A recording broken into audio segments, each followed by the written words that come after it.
London, 1694. The night was covered in a suffocating blanket of fog.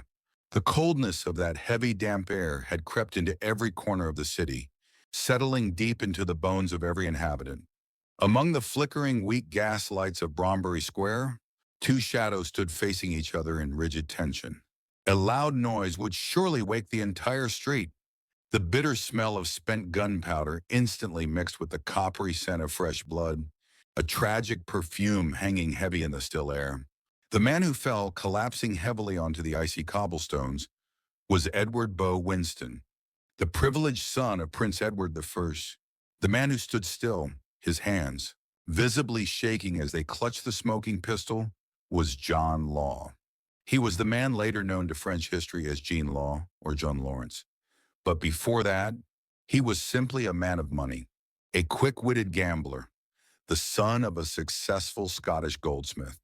But that night, fueled by passion and reckless pride, he carried the dangerous hot blood of a madman in his heart.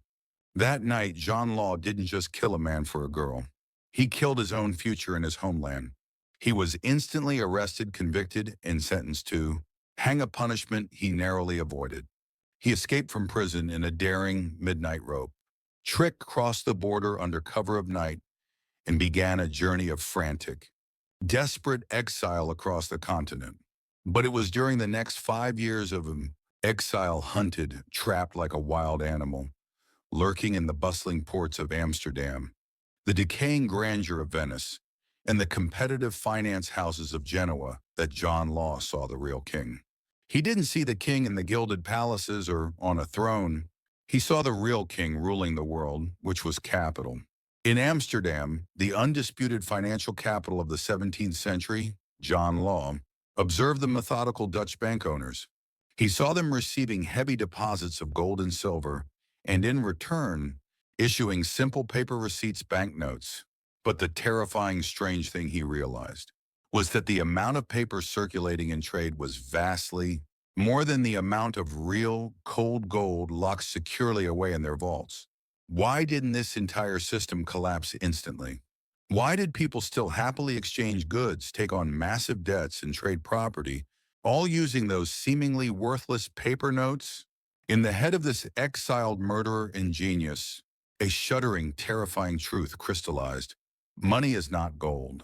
Money is pure faith. Gold is merely a cold, heavy, finite metal. But money is a promise. And if that promise is convincing, strong, and universally accepted, could you create virtually anything out of nothing? Could you finance an empire? This was the revolutionary alchemy of social trust. If you believe that society is ultimately built on trust and perception, please take a moment to subscribe to Crema Chronicles. We reveal the historical consequences of misplaced faith. Fast forward to 1715. King Louis XIV of France, the Sun King, was finally dead. The glorious French kingdom he left behind was actually a burning husk. The endless, extravagant wars and the unbridled, arrogant development of the Palace of Versailles had sucked every drop of blood and liquidity from the French economy. The royal gold mine was empty. The national debt was catastrophically high, higher than the annual income, and the people were starving, while the haughty aristocrats were still obliviously dancing on the financial rubble. With the king dead and the economy collapsed, the country was desperate. Philippe II, the Duke of Orleans, was forced to assume the regency in place of young King Louis XIV. He stood in front of a desperate, impossible situation. He didn't just need a good economist, he needed a magic spell, a powerful sorcerer, or perhaps a demon to save his kingdom from total ruin. And that demon came. John Law, the exiled Scottish murderer, arrived in Paris, not as a criminal but as a benefactor. He presented the regent with a crazy idea, an unimaginable economic miracle, which was deceptively simple: the systematic printing of paper money. Jean Law whispered sweet words of necessary death into the regent's ear. "Your Highness, you do not need physical gold to pay your crushing debts. You just need to print out your promises. Let me turn paper into gold." In the midst of the absolute financial chaos, the order was signed. The Banque Générale, later renamed the Banque Royale, The first state-sponsored central bank was born. Human history had just drawn a new, turbulent chapter, filled with both financial euphoria and future tears. In the beginning, John Law's system was exactly like a powerful, potent drug injected directly into the dying veins of France. John Law allowed the populace to pay taxes and debts using his new paper notes. Suddenly, a simple, worthless piece of paper became more fluid and powerful than heavy, limited gold. The central bank's printing machine began to run, ceaselessly pumping money into the economy like a massive, restorative flood. Trade boomed instantly. Ships were flooding into ports with goods. Farmers had paper credit to buy seeds and land, and merchants had endless paper to import luxury items. France was plunged into a state of financial ecstasy, a giddy, euphoric rush. John Law became arrogant, strutting like a king. He was swiftly appointed the finance minister and held the supreme, unchallenged economic power of the French Empire, the highest post ever held by a non-Catholic foreigner. But the inherent nature of speculative money was never stable. Law was not content just to control the money supply.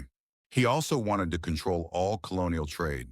He founded the Mississippi Company, receiving the full monopoly on trade, with the vast, unknown, untapped territory of Louisiana in North America.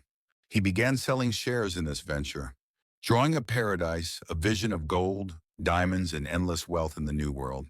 We reveal the tragic consequences of historical financial bubbles. If you understand the risk of believing in unlimited growth, share this story with someone who needs to hear it. The speculation began. Law had replaced the king's gold with the king's promise, and now he replaced the promise with pure, intoxicating fantasy. He didn't promise reality.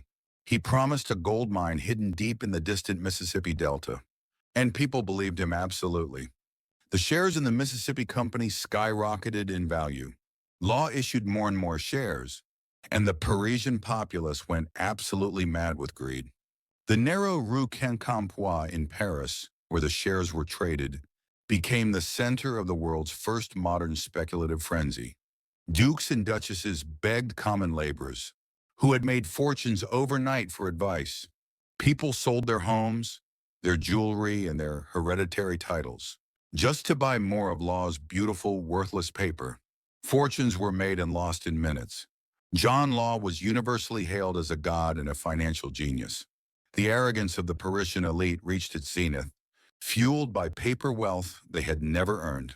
If you want to support more stories that expose the cost of financial arrogance, please comment below with your thoughts on John Law's audacity. Law's greatest weakness, however, was his own success. The value of his paper was so high that people eventually began to doubt the core premise. Was there enough gold in Louisiana to justify this staggering price? The truth was simple: there was no gold. The first whispers of doubt grew into frantic inquiries. People began demanding hard currency gold in exchange for their paper notes. Law tried to stop the collapse by making it illegal to hold large amounts of gold. But once public faith begins to crack, nothing can stop the ensuing panic. The house of cards collapsed in an instant. The share price plummeted. The bank, which had promised infinite liquidity, ran out of physical gold in hours. The streets of Paris turned from scenes of euphoric speculation into riots of desperate, ruined citizens. John Law, the financial savior, instantly became the most hated man in France. His life was in immediate danger. He was stripped of his titles and his wealth.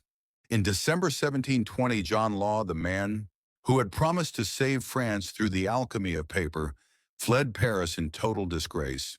He rode out of the city gates in a simple chaise, leaving behind a nation financially shattered, plunged back into debt and facing a financial depression far worse than the one he had tried to cure.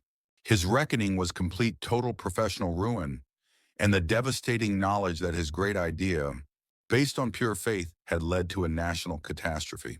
Law spent the final years of his life in exile in Venice, surviving on gambling winnings, his fortune and his reputation permanently destroyed. He died poor, alone, and universally blamed for a century of French financial trauma. We chronicle the rise and fall of power. Don't forget to hit that notification bell so you never miss another deep dive into the lessons learned by history's greatest gamblers. The legacy of the Mississippi bubble haunted France for decades. It proved that while money might be faith, faith when abused leads to the most spectacular, devastating consequences.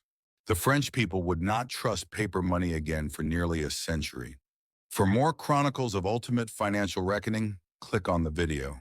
Now showing the inheritance deception for another story of evil defeated. Thank you for witnessing this powerful historical account.